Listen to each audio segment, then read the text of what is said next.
Five, four, three, two, one, zero.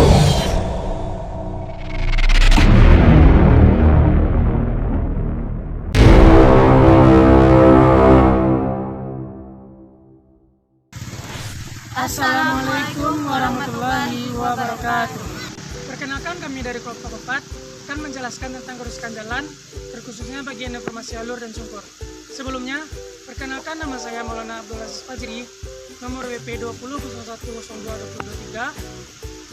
Saya Novira Aulia, nomor BP 2001-02-2030. Saya Mela Putri Gusneti, nomor BP 2001-02-2024.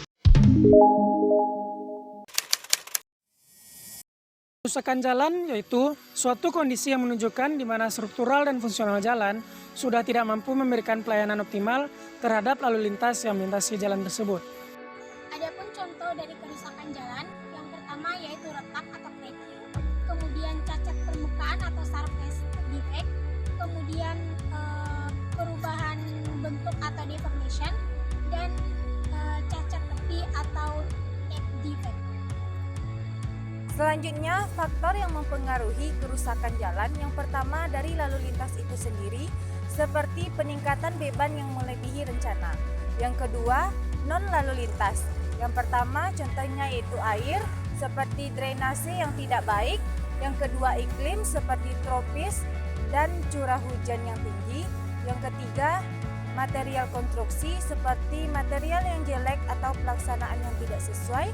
Yang keempat, kondisi tanah, contohnya yaitu kondisi tanah dasar yang tidak stabil.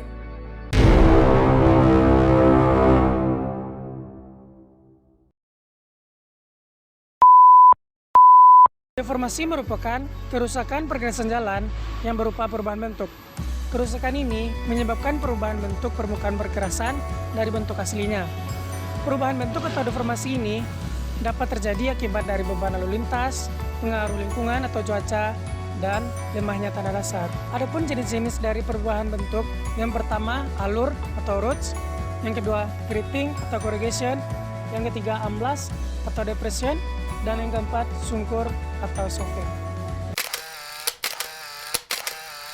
Baiklah, saya akan menjelaskan tentang kerusakan alur seperti yang ada di belakang saya ini, yaitu di jalan bebas, di mana kerusakan alur ini disebut juga dengan longitudinal roots atau channels.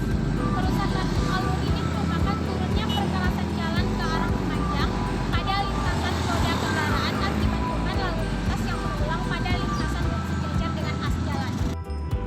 Penyebab kerusakan alur ini yaitu pertama, kurangnya pemadatan lapisan permukaan dan pondasi, kemudian ketebalan lapisan permukaan yang tidak cukup untuk menahan beban lalu lintas, selanjutnya lapisan perkerasan atau lapisan pondasi yang kurang padat, kemudian juga diakibatkan oleh lapisan permukaan atau lapisan pondasi yang memiliki stabilitas rendah sehingga terjadi deformasi plastis. Kemudian kualitas aspal yang rendah dan juga bisa diakibatkan oleh tanah dasar yang lemah.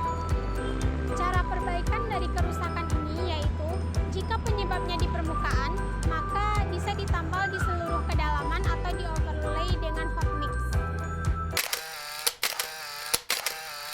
Selanjutnya, deformasi sungkur atau softening. Deformasi sungkur ini merupakan perpindahan permanen secara lokal dan memanjang dari perkerasan.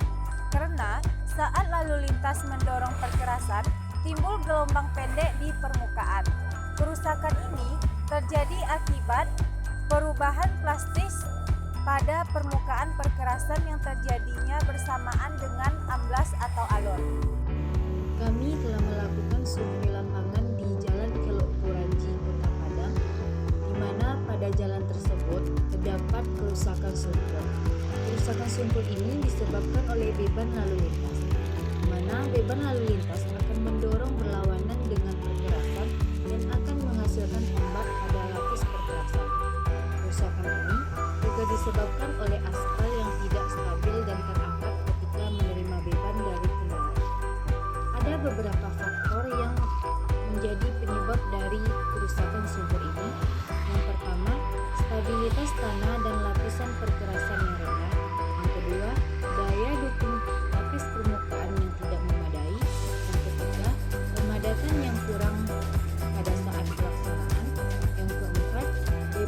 kendaraan yang melalui perkerasan jalan terlalu berat. Yang kelima, lalu lintas dibuka sebelum perkerasan selesai dilaksanakan. Baiklah, sekian penjelasan dari kelompok kami tentang kerusakan elevator, terkhususnya bagian informasi alur dan sumber. Terima kasih atas segala perhatiannya. Assalamualaikum warahmatullahi wabarakatuh.